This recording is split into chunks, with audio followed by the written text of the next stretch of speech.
Olha só que informação importante.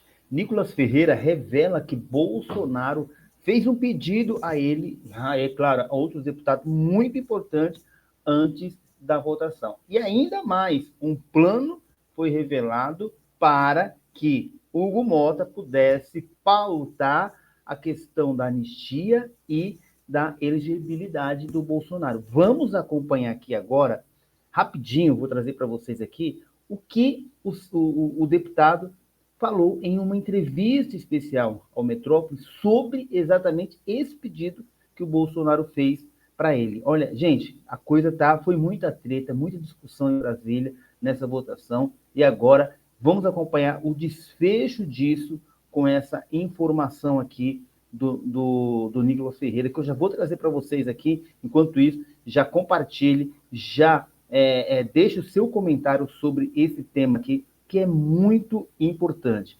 Olha só, vou compartilhar agora com vocês. Já deixou o seu like, pelo menos uns 30 mil likes aí, para a gente. Vamos lá. Colocando na tela para vocês agora essa matéria muito importante. Vamos acompanhar agora aí com vocês. Olha. Do PL de Minas Gerais. Deputado, obrigado por dar a entrevista aqui para a gente do Metrópolis, da coluna do Igor Gadelha. Quero começar perguntando como que o senhor está vendo essa eleição hoje. O Hugo Mota deve ser eleito presidente da Câmara. A gente teve outros candidatos, mas que dificilmente vão conseguir fazer frente. Como que o senhor está vendo isso? Essa eleição novamente tão majoritária na Câmara dos Deputados. Sim. Olha, a minha decisão passou pela decisão do Bolsonaro. Obviamente que naturalmente eu votaria no Marcel Van Hatten por alinhamento de ideias, por ser um amigo, por ser uma pessoa que de fato luta por pautas profundas aqui na Câmara, mas por um acordo, né, do Bolsonaro feito com o Hugo Mota. Confesso que eu não sei a totalidade desse acordo, mas espero que a anistia esteja entre esse acordo. Optei por seguir a orientação do presidente Bolsonaro, que inclusive também, anos anteriores, também já foi sozinho, né, candidato à presidência da Câmara, fez um discurso que eu também concordo de essência, mas que nesse momento, né, teve uma mudança de posicionamento e vou confiar. Eu sempre falo que quem confia nunca erra, quem erra é quem quebra a confiança. Então eu espero de verdade que, independente de quem vença aqui as eleições hoje, que faça uma presidência voltada para o Brasil. Deputado, qual a sua expectativa em relação a essa nova gestão do deputado Hugo Mota e também quais pautas o senhor acha que devem ser prioritárias para ele? Para ele não, para a Câmara, na verdade, para os deputados. Excelente. Eu acho que eu vou refazer, não é nem para os deputados, eu acho que é para o Brasil. A gente está aqui como representantes.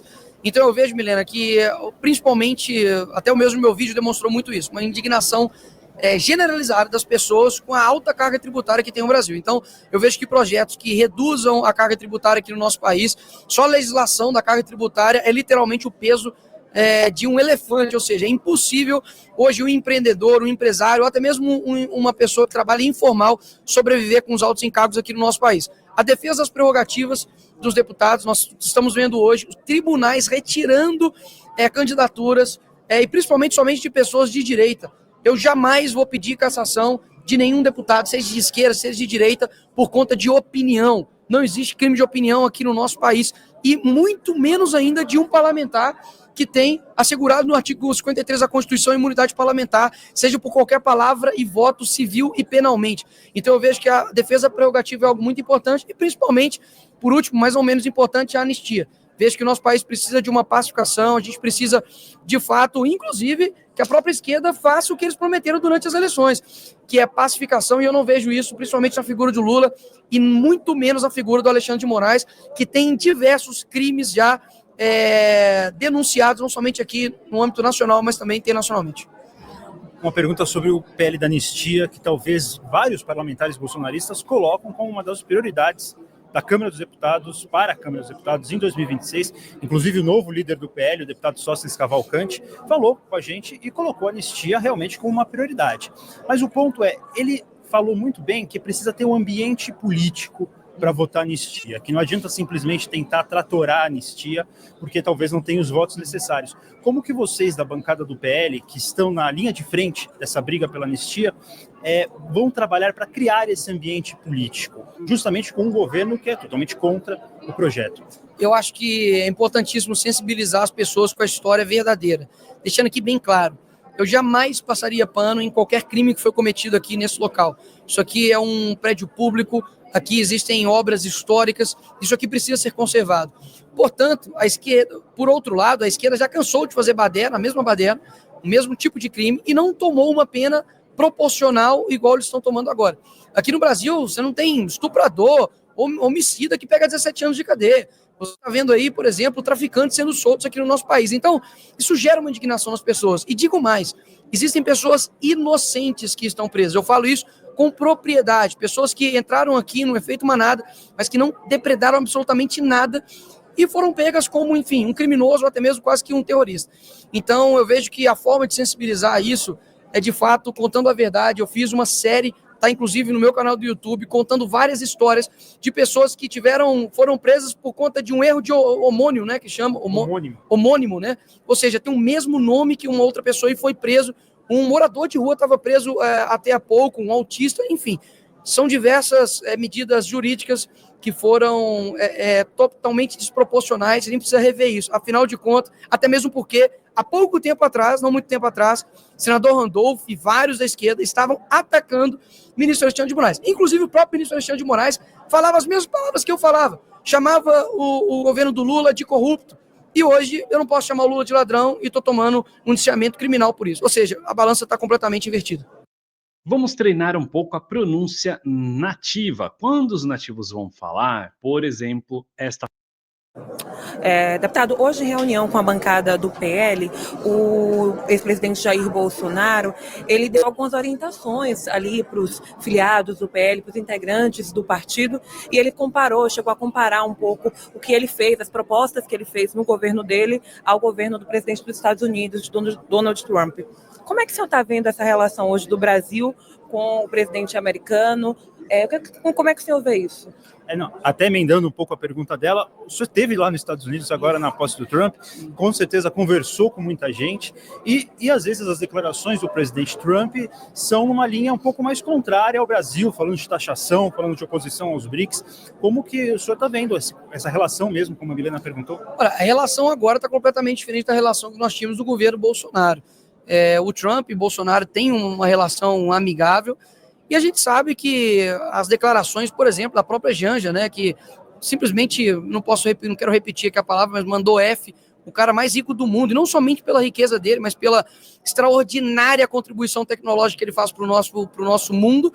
E até pouco tempo antes do Trump ganhar as eleições, o Lula colocou ele como um nazista e agora falou que não quer briga com ninguém. Ou seja, esse tipo de relação vai desgastando, obviamente, uma relação comercial, uma relação diplomática, juntamente com os Estados Unidos. Eu acho que a gente precisa retomar essa relação.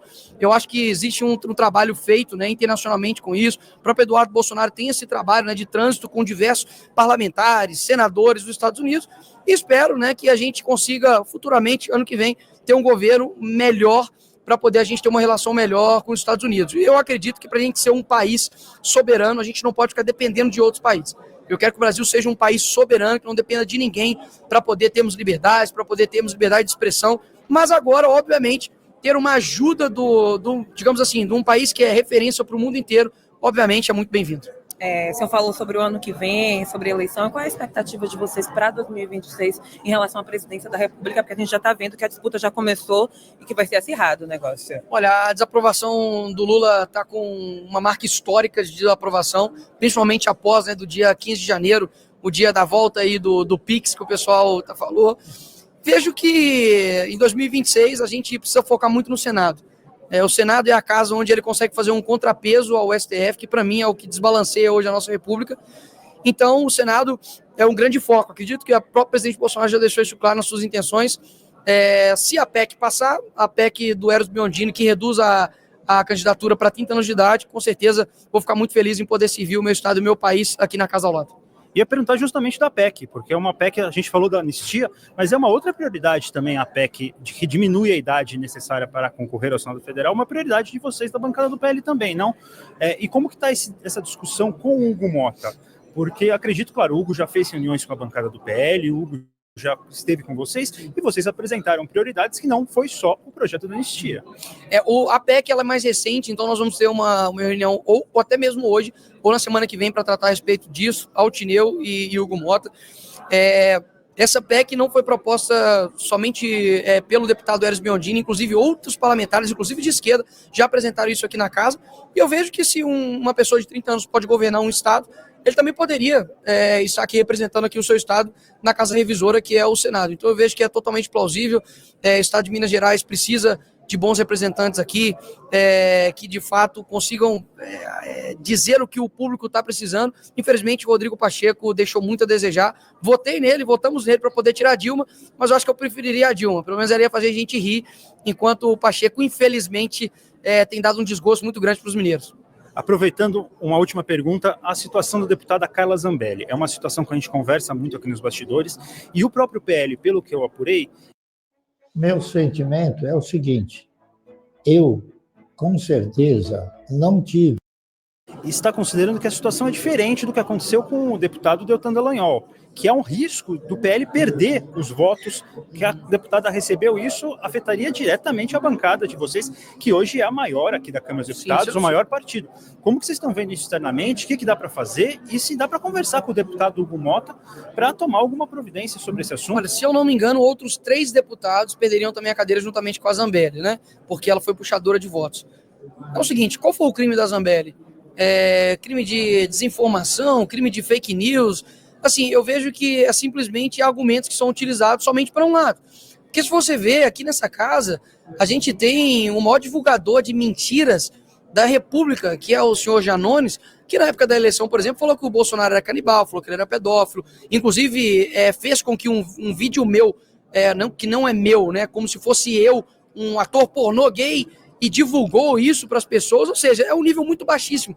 E a gente percebe que nada acontece com essa pessoa, ou seja, a balança só bate para um lado. Eu espero que o Hugo Motta, principalmente, como eu disse aqui, na defesa das prerrogativas, tenha uma defesa para, inclusive, não deixar que tribunais retirem os votos de pessoas legitimamente eleitas. E isso eu defendo não somente para a direita, para qualquer parlamentar eleito. Nenhum tribunal tem o direito de tirar um mandato de um deputado eleito pelos votos dos brasileiros. Só uma observação antes de terminar, que a gente estava aqui conversando e o deputado Hugo Motta foi eleito presidente da Câmara dos Deputados, contaram os votos, ele está eleito, é o novo presidente da Câmara dos Deputados. Não sei se o senhor quer falar mais alguma coisa sobre esse assunto, mas fica à vontade. Como eu disse anteriormente, não sei todos os trâmites do acordo, não sei o que foi acordado entre o presidente Bolsonaro e Hugo Motta, mas espero que a anistia, a defesa das nossas prerrogativas e pautas, né, como a redução, né, da carga tributária, seja colocados aqui como prioridade aqui nessa casa. Infelizmente, nós temos um sistema que não tem agradado a maioria da população brasileira. Se você viaja para o exterior, como eu estava agora recentemente, você fica com um sentimento muito ruim de, poxa, o que eles têm melhor do que nós? Por que eles conseguem ser uma nação tão próspera e nós, infelizmente, continuamos reféns de poucas pessoas que acabam atrasando o nosso país? Eu vejo que no Brasil nós temos um câncer chamado esquerda, chamado PT, e a gente precisa realmente de uma quimioterapia. Quimioterapia tem efeito colateral, é difícil, você não cura isso com dipirona e nem band-aid. A gente precisa de pessoas que realmente têm posições firmes, posicionamentos fortes para poder mudar essa nação, e é isso que eu quero fazer. E não digo para mim, não. Eu digo que mais pessoas surjam para poder ocupar espaços aqui no Senado, na Câmara, nos locais municipais, estaduais, no jornalismo, no professor,